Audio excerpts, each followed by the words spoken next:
오늘 저는 태초에 말씀이 계시니라 라는 제목으로 하나님 말씀을 나누기 원합니다. 2026년 신년 오늘부터 요한복음을 매주마다 공부하며 나누려고 합니다. 먼저 요한복음의 개관이 필요하리라 생각을 합니다. 좀 이론적인 것이지만 잘 들어주시기 바랍니다. 먼저 여러분, 요한복음은 나머지 공관복음, 마태, 마가, 누가복음을 공관복음이라고 해요. 이 공관복음과 다른 관점에서 예수 그리스도에 관한 사건을 묘사하고 있다고 말씀드릴 수 있어요. 그래서 공관복음에 언급되지 않는 예수님의 사건들, 예를 들어 가나의 혼인잔치, 이런 사건들은 공관복음에는 없는데 그런 말씀들이 다소 요한복음에는 기록되어져 있습니다. 요한복음의 저자는 누구일까요? 성경의 내징에 따르면 요한복음의 저자는 누구냐면 그의 사랑하시는 제자입니다. 요한이라고 명시되어 있지는 않아요.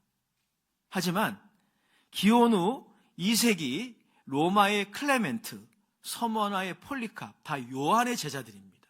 사도 요한의 제자들인데 이 제자들이 우리보다 더 잘 알겠죠. 그래서 이 클레멘트나 폴리캅 등 사도들의 요한 사도의 제자의 기록이나 또 3세기 이레니우스나 터툴리안 같은 교회 신학자들에 따르면 이 복음서의 저자는 사도 요한이라는 데 이견이 없습니다. 그의 사랑하시는 제자는 사도 요한인 것이죠. 자, 그런데 오늘 좀 더 중요한 부분이 있어요. 이 복음서가 공관복음서보다 다소 늦게 기록되었을 것으로 신학자들 사이에 생각된다는 거예요. 이게 굉장히 중요합니다.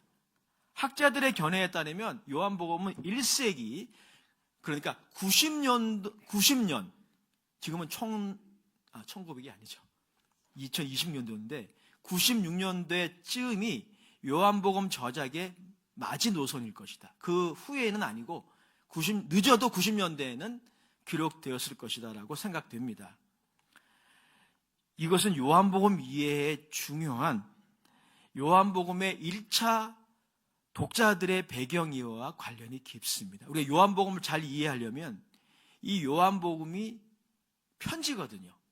이 요한복음이라는 편지의 1차 수신자들, 1차 독자들의 배경을 잘 이해해야 됩니다. 그런데 이 저작 시기와 이 배경 이해와 관련이 깊다는 거죠. IVP 성경 배경 주석에 따르면 요한복음의 1차 독자들은 누구였냐면 아마도 유대 그리스도인이었을 것이다 라고 생각할 수 있어요. 그러니까 유대인으로서 예수님을 믿은 사람들이죠. 바울이 그 중에 하나입니다. 아볼로도 또 그런 사람이에요. 그런데 이들의 배경을, 그러니까 1차 독자들의 배경을 이해하는 데는 서기 70년의 사건이 굉장히 중요합니다. AD 70년, 서기 70년에 어떤 사건이 일어났는지 우리가 좀 알아야 됩니다. 팔레스타인의 예루살렘에서 로마의 지배에 대한 반란 음모가 있었습니다. 이에 로마 황제는 로마 장군 디도를 예루살렘으로 보내요. 로마 장군 디도가 이끄는 군대에 의하여 예루살렘은 끝까지 저항하다가 마사다라는 곳에서 저항하다가 완전히 초토화됩니다. 그러니까 예수님의 예언이 적중한 거죠. 마태복음에 보면 예수님이 예루살렘 성전을 바라보며, 이게 헤롯 성전이거든요. 헤롯 성전을 바라보며 돌 위에 돌 하나도 남지 않을 거다라고 하셨는데 그 예언처럼 예루살렘은 공격당하고 완전히 초토화됩니다. 성전은 무너져 버려요. 이 AD 70년의 사건은 근래에 1948년도에 이스라엘이 재창건되거든요. 그 중간에 어마어마한 세월이 흐릅니다. 이 이스라엘이 재창건이 되기까지 마지막으로 나라의 문을 닫은 사건이 바로 AD 70년의 사건이에요. 이 사건을 이해하는 것이 요한복음을 이해하는 데 굉장히 중요합니다. 왜냐하면 이 사건 이후로 유대 사회가 좀 바뀌게 됩니다.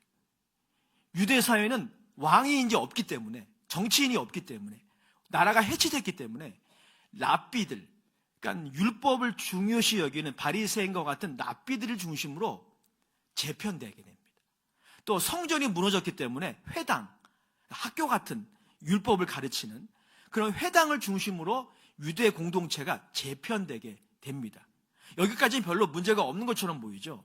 근데 결과로 이러한 재편된 유대 공동체에서 유대인 그리스도인들은 어떤 위치를 차지했을까요? 유대 사회에서 유대 그리스도인들은 그야말로 왕따가 되어버렸습니다. 그들은 반민족주의자. 그러니까 좀 쉽게 설명하면 우리 입장에서는 친일파처럼. 유대가 망할 때 로마 편에 섰던 사람들로 그렇게 오해를 받았어요.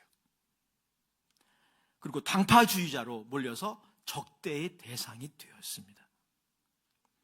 즉 유대인의 나라가 공식적으로 무너진 뒤에 유대 사회는 더욱 정치적으로 보수적이며 민족주의적인 기조로 치우치게 됐습니다. 그런 분위기 가운데 많은 유대인들은 기독교를 반민족적인 종교로 그렇게 적대시했고요. 유대교의 하나의 분파, 심지어 이단 분파로 이해했습니다. 그래서 더욱 경계했어요. 결과적으로 유대인 그리스도인들은 회당에서 환영받지 못했고요. 예수를 메시아로 믿을 경우에 유대인들로 대우조차 제대로 받지 못했습니다. 이것은 재산권과 연관되어 있습니다. 유대인들은 유대인들에게 재산을 유산시키거든요. 재산을 물려주거든요. 그러니까 여러분, 유대 그리스도인들은 자신의 믿음을 지키기 위해 자신의 그리스도임을 증거하려면 이러한 대가를 지불할 가능성이 있었던 것입니다. 그런 시대예요. 로마의 관원들은 유대 그리스도인들을 어떻게 생각했을까요? 로마의 관원들에게도 그리스도인들은 황제 숭배를 하지 않는, 왜냐하면 당시 황제를 큐리어스, 헬라어로 주님이라고 불렀거든요. 근데 그리스도인들도 주로 뭔가를 고백했는데 황제가 아니라 예수님을 주로 고백했습니다. 그래서 로마의 관원들에게도 그리스도인들은 황제 숭배를 하지 않는 사람들, 그리고 동시에 유대주의적이지도 않는 이상한 사람들로 의심을 받았어요. 찬밥 대우를 받았습니다. 급기야 로마 황제 도미티안은 서기 81년경부터 그리스도인들을 박해하기 시작했어요. 이 과정에서 사도 요한은 반모섬으로 유배당한 것으로 알려져 있습니다. 그리고 그 반모섬에서 사도 요한은 요한계시록을 썼다고 여겨집니다. 사랑하는 여러분, 무엇을 말합니까? 요한복음의 독자들은 이런 가운데 그들의 믿음의 진정성이 의심받는 상황에 놓였던 거죠. 그들이 믿음을 지키기 위한 큰 대가 앞에서 믿음의 도전을 받고 있었던 것입니다. 믿음을 지킬 것인가? 아니면 그냥 유대교로 돌아갈 것인가? 이것은 히브리서의 배경과 아주 비슷해요. 이런 독자들에게 요한복음의 저자는 한 가지 분명한 목적을 가지고 요한복음을 기록한 것으로 보입니다. 요한복음에 보면 그의 사랑하시는 제자가 요한복음을 기록한 목적이 명시되어 있어요. 요한복음 20장 31절인데요. 다 같이 한번 읽어보도록 하시겠습니다. 요한복음 20장 31절 시작. 오직 이것을 기록함은 너희로 예수께서 하나님의 아들 그리스도이심을 믿게 하려 함이라. 또 너희로 믿고 그 이름에 힘입어 생명을 얻게 하려 함이니라. 다시 말해 요한은 예수님을 안 믿는 사람들을 위해서 이 편지를 쓰기도 했고, 동시에 이미 예수님을 믿는 특별히 유대 그리스도인들에게 그들의 예수 그리스도에 대한 믿음이 진짜라는 것, 이것을 알리기 위해서 이 복음서를 기록했다고 생각할 수 있어요. 그러니까 요한복음의 저자는 전혀 예수를 모르는 사람들에게 예수님을 전하기 위해서 이 편지를 쓰기도 했지만 이미 예수를 믿는 사람들의 흔들리는 믿음을 강화시키기 위해 이 복음서를 썼다고 생각할 수가 있습니다. 자, 이런 사전 지식을 가지고 우리는 요한복음 서두 부분을 오늘 읽었습니다. 오늘 서두 부분에서 요한은 다른 복음서와 달리 다른 복음서들은 예수님이 누구이신가에 대해서 암시의 방법을 많이 사용합니다. 하지만 요한은 달라요. 요한은 대놓고 예수님이 누구이신지에 대해 선언합니다. 그러고 시작해요. 자, 사도 요한에 의하면 오늘 본문에 따르면 예수님은 어떤 분이십니까? 하나님과 동등한 하나님의 말씀이시다 라는 것입니다. 자, 1절의 말씀 다 같이 읽어보겠습니다. 1절 시작. 태초에 말씀이 계시니라. 이 말씀이 하나님과 함께 계셨으니 이 말씀은 곧 하나님이시니라. 사도 요한은 이러한 예수의 이해를 위해 당시 유대 헬라 사회에서 통용되었던 로고스라는 개념을 사용하여 예수님이 누구신지에 대해서 지금 설명하고 있는 것입니다. 그에 따르면 예수 그리스도의 기원은 아버지 요셉, 어머니 마리아만이 아니라 하나님의 말씀이다. 그분은 누구이신가? 하나님의 말씀이다. 하나님과 동등한 하나님의 말씀이다. 이렇게 선언하고 있어요. 자, 그래서 본문에 소개되고 있는 하나님의 말씀의 성격, 사도 요한이 소개하고 있는 하나님의 말씀의 성격을 6가지로 제가 짤막짤막하게 요약해 드리도록 하겠습니다. 첫 번째, 하나님의 말씀은 모든 만물의 시작 이전에, 즉 태초에 이미 존재했습니다. 자, 1절의 말씀 다 같이 읽어보겠습니다. 시작. 태초에 말씀이 계시니라. 이 말씀이 하나님과 함께 계셨으니 이 말씀은 곧 하나님이시니라. 태초에 아무것도 없었다 라고 말하고 있지 않고 하나님의 말씀이 이미 계셨다 라고 말하고 있죠. 여러분, 이것은 창세기 1장 1절과 평행을 이루는 말씀이에요. 창세기 1장 1절에 여러분이 성경 암송하다 보면 가장 쉬운 구절 중에 하나죠. 태초에, 따라합시다. 태초에 하나님이 천지를 창조하시니라. 모든 만물은 존재하지 않았던 때가 있었어요. 그래서 영원하지 않습니다. 하지만 하나님의 말씀은 영원합니다. 이게 첫 번째 하나님의 말씀의 성격이에요. 자, 두 번째, 오늘 본문에 따르면 하나님의 말씀은 동시에 하나님 자신입니다. 자, 1절의 말씀 또 한번 읽겠습니다. 시작. 태초에 말씀이 계시니라. 이 말씀이 하나님과 함께 계셨으니 이 말씀은 곧 하나님이시니라. 하나님의 말씀은 무형의 힘이나 이성적 원리가 아니라 하나님과 동등한 인격체시라는 거예요.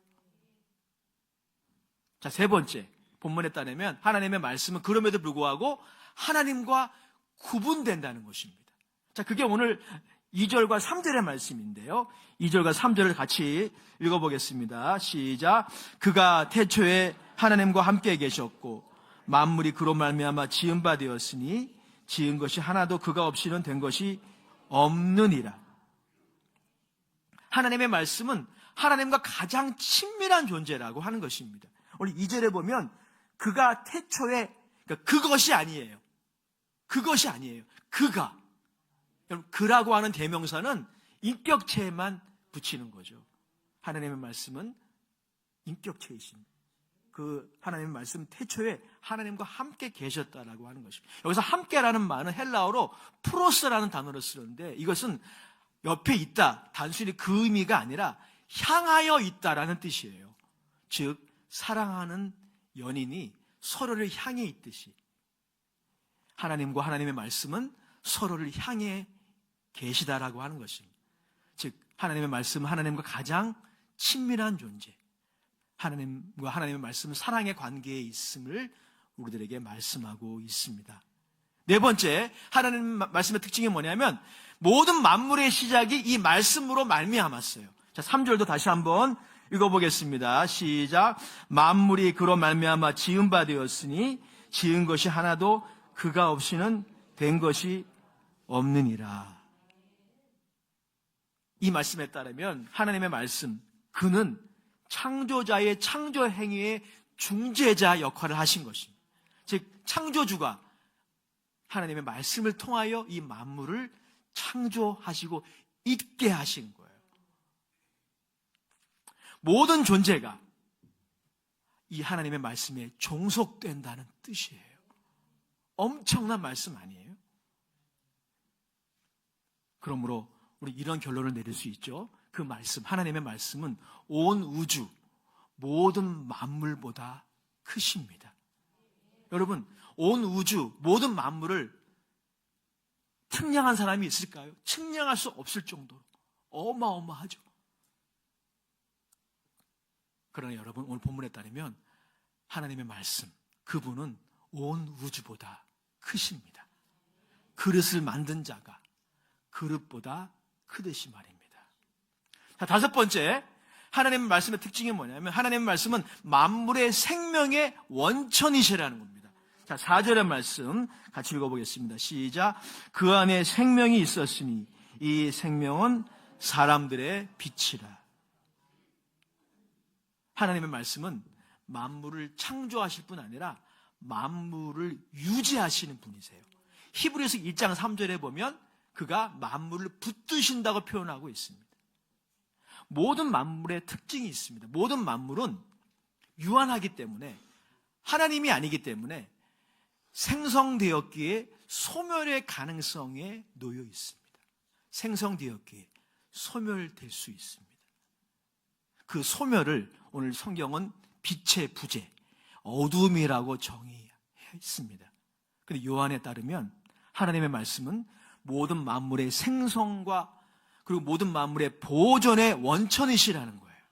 그래서 소멸 앞에 직면한 모든 피조물에게 하나님의 말씀은 빛이 되신다는 겁니다. 자, 마지막 여섯 번째, 하나님의 말씀의 영향력을 오늘 성경은 빛이라고 표현하고 있는데 그 빛을 이길 수 있는 어두움은 없다는 것입니다.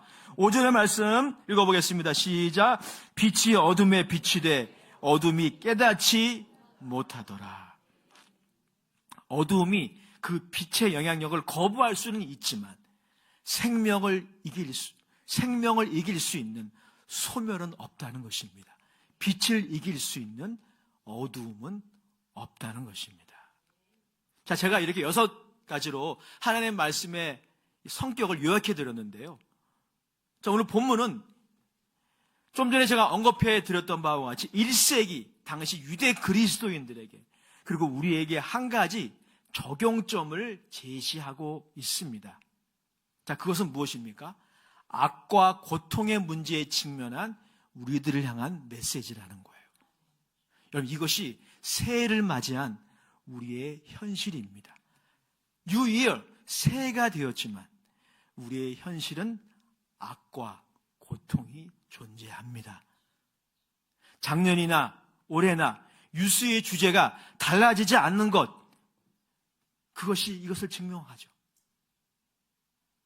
물론 여러분, 이 시간 우리의 현실에 존재하는 악과 고통의 기원을 다 논할 수 없습니다. 그럴 시간도 아니에요. 또한 우리의 개인의 고통을 단순히 우리의 악과 1대1 연결할 수는 없을 것입니다. 우리의 삶은 그만큼 복잡해요. 다만 한 가지 분명한 것은 우리의 현실에 존재하는 악이 우리에게 존재의 소멸이라는 고통을 가져온다는 겁니다. 존재의 소멸. 좀 어려운 말이죠. 하나님의 말씀은 생명의 원천이지만 어두움은 그 생명의 소실을 의미합니다. 이게 바로 악이 가져오는 결과예요. 신학자 칼 바르트는 그래서 악을 다음과 같이 설명했습니다. 좀 어려운 단어를 사용해서 설명했는데 지금 제가 최대한 쉽게 설명해 드릴게요. 그는 악을 무에 불과한 힘으로 이해했어요. 먹는 무가 아니라 없을무. 없을무에 불과한 힘. 우리의 존재, 우리의 생명을 소멸시키는 것으로 이해했어요. 그는 이렇게 말했습니다. 없음은 초대받지 않는 원수요, 창조의 생명 속으로 스며든 반갑지 않은 침략자이며 다른 모든 것을 무로 추락하도록 위협하고 나아가 세상에 있는 하나님의 목적을 위협한다. 이게 악이 하는 역할이에요. 그런데 우리가 인정할 수밖에 없는 것은 뭐냐면 우리 현실 속에 새해가 되었지만, 새해 우리 계획을 세우고 결단을 했지만 여전히 우리의 현실에는 개인적인 악이나 이 사회 구조적인 악들이 존재합니다. 그리고 그 악은 고통을 가져와요. 인간의 죄악은 개인적인 악이나 구조적인 악이나 사람들의 생명을 이처럼 위협하고 충만한 삶을 대적합니다. 게다가 여러분, 고통은 어떠합니까? 고통 자체를 악이라고 볼 수는 없어요. 하지만 인간이 경험하는 모든 고통은, 그것이 재정적인 문제이든 질병의 문제이든 관계의 문제이든 어떤 종류의 고통이든 또 원인이 무엇이든 모든 고통은 우리의 생명의 경쟁자예요. 우리의 인생의 충만한 삶을 저해합니다.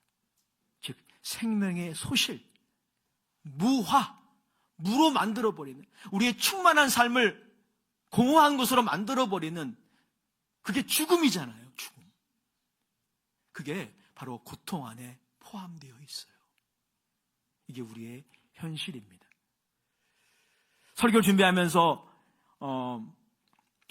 러시아의 대문호 중에 한 사람인 도스토옙스키의 죄와 벌에 나오는 대사가 떠올랐어요. 그래서 좀 찾아봐서 좀 인용해 드리겠습니다.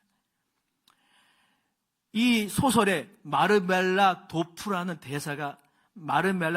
사람이 등장을 하는데, 그는 공무원이었어요. 그런데 감원으로 말미암아 해고를 당했어요. 근데 해고당한 다음에 정신을 차리고 가족들을 위해 책임을 져야 되는데, 그가 너무 낙담한 나머지 폐병을 앓고 있는 아내 몰래 얼마 남지 않은 월급을 술로 다 탕진합니다. 그리고 그 술집에서 주인공과 이런 말을 해요. 그의 행실은 정말 형편없지만 일면 진리를 말하고 있다고 생각합니다. 그는 이렇게 말합니다. 가난은 죄가 아니라는 것도 진리입니다. 술 취함은 선행이 아니라는 것도 진리입니다. 하지만 완전히 빈털터리가 되면 그건 죄악입니다. 알거지가 되고 나면 자기가 자신을 모욕하는 일을 하게 되니까요. 그래서 술집이 있는 것입니다. 의미심장한 대사예요. 분명 고난 자체는 죄악이 아닙니다. 가난 자체도 죄악이 아니고 건강을 잃어버린 것도 죄악이 아니에요. 그러나 고통과 고난이 신앙에 대한 박해에서 오는 것이든지 아니면 우리의 잘못된 선택과 고집에서 오는 것이든지 그것이 이유를 알 수 없는 원인에서 오는 것이든지 간에 모든 고통과 고난은 우리의 생명의 소멸을 가져올 수 있어요. 우리의 생존을 위협합니다. 우리의 충만한 삶을 무로 만들어 버려요. 자, 그런데 오늘 요한복음 1장 1절에서 5절의 말씀은 이러한 우리의 현실에 뭐라고 말씀하십니까? 태초에 무가 아니라 말씀이 계셨다는 거예요. 놀라운 말씀 아닙니까? 태초에 말씀이 계시니라. 무가 있는 것이 아니라 아무것도 없었던 것이 아니라 아무것이 없었다 할지라도 하나님의 말씀이 계셨다. 만물보다 크신 그분이 계셨다 라고 성경은 선언합니다. 빛이신 하나님의 말씀이 이미 계셨어요. 그 말씀으로 만물의 충만함이 존재하게 되었습니다. 하지만 만물은 유한한 피조물이기 때문에 빛 자체는 아니었죠. 그래서 만물의 소멸을 가져오는 악으로 변질되었습니다. 이것이 바로 어둠이에요. 자, 그런데 오늘 본문에 따르면 예수 그리스도는 이 어둠으로 들어오셨다는 거예요. 어둠은 그 성격상 빛을 거절하지만 결국 이기지 못한다는 것입니다. 우리 5절의 말씀 다시 한번 읽어보겠습니다. 시작. 빛이 어둠에 빛이 돼 어둠이 깨닫지 못하더라. 이 깨닫지 못하더라는 말은 이기지 못하더라는 말로 번역할 수가 있어요. 만물의 창조시 빛이 비추었을 때 어둠이 떠나간 것처럼 하나님이 창조하신 이 만물에 스며든 어둠이 아무리 강하다 할지라도 아무리 대단하다 할지라도 빛을 이기지 못한다. 하나님의 말씀이신 그 빛이 어둠 속으로 들어오셨다는 거예요. 여러분, 이것이 바로 예수 그리스도의 십자가 사건을 통해 나타났죠. 예수님의 십자가 사건을 통해 그 빛이 어둠에 갇힌 것처럼 보이지만 예수님의 십자가는 그렇게 보여요. 빛이 어둠에 진 것처럼 보이지만 그게 아니라 오늘 성경에 따르면, 요한 사도에 따르면 빛이 어둠에 삼킨 것처럼 보이지만 예수님의 십자가의 사건은 빛이 어둠 속으로 들어오셔서 어둠을 변화시키는 사건인 거예요. 그런 의미에서 우리 다 함께 골로새서 1장 15절에서 20절을 읽어야 됩니다. 우리 다 같이 방송실의 도움을 받아서 골로새서 1장 15절에서 20절, 빛이 어둠 속으로 들어오셔서 어둠을 밝힌 사건을 잘 묘사하고 있는데요. 다 같이 한번 읽도록 하시겠습니다. 15절에서 20절입니다. 제가 15절 읽을게요. 교독하도록 하겠습니다. 그는 보이지 아니하는 하나님의 형상이시요 모든 피조물보다 먼저 나신 이시니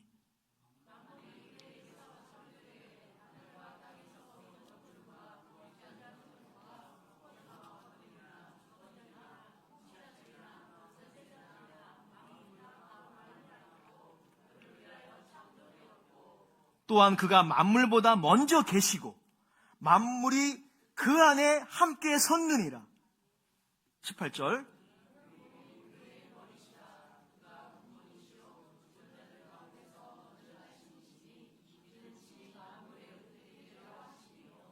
아버지께서는 모든 충만으로 예수 안에 거하게 하시고, 다 함께 그의 십자가의 피로 화평을 이루사 만물 곧 땅에 있는 것들이나 하늘에 있는 것들이 그로 말미암아 자기와 화목하게 되기를 기뻐하심이라. 아멘. 악과 고통으로 존재의 상실과 손실, 사멸의 위기 가운데 있는 우리들이에요.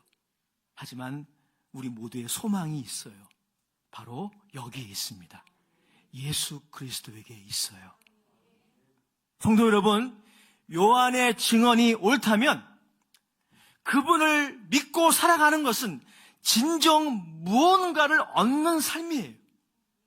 만약에 예수님이, 사도 요한의 증언이 맞고 예수님이 이런 분이라면 예수님을 믿고 살아간다는 것 자체가 최고의 복입니다.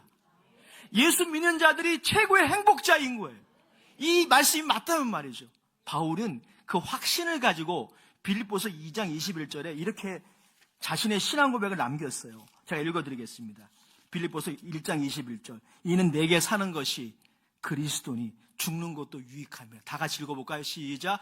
이는 내게 사는 것이 그리스도니 죽는 것도 유익함이라. 여러분, 이 말씀에 동의하십니까? 이해하셔서 감사해요. 하지만 우리의 삶으로 돌아와 보면 쉽지 않은 거예요.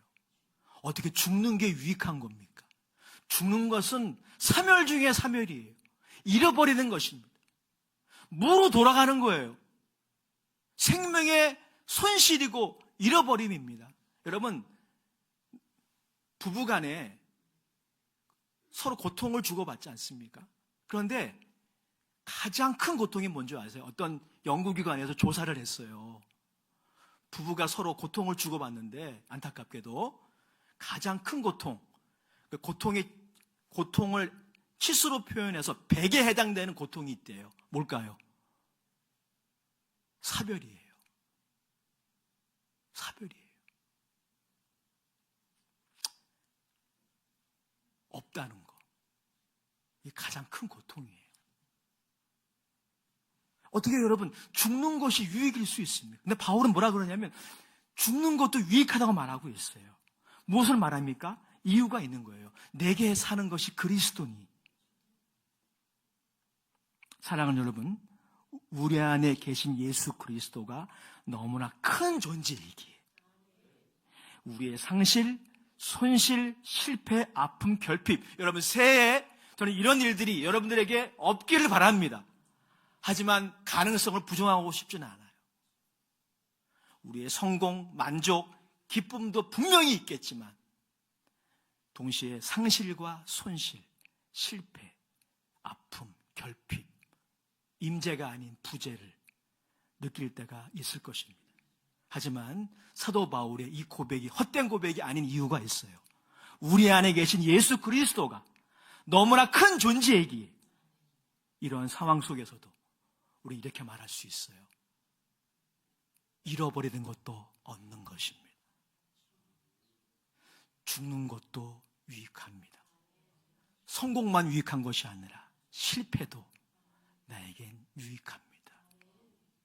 오늘 요한복음의 저자는 이걸 그냥 이론적으로 따라하는 그런 수준이 아니라 믿음의 눈을 떠서 우리 안에 계신 하나님의 말씀이 얼마나 큰 존재인지를 알기 원하는 거예요. 오늘 요한복음 첫 시간을 통해 마지막 시간까지 이 강해를 통해서 성령께서 여러분 가운데 역사해 주시기 바랍니다. 그분이 예수 그리스도의 빛을 비춰주셔서 이 영광스러운 현실을 보게 하시기를 원합니다.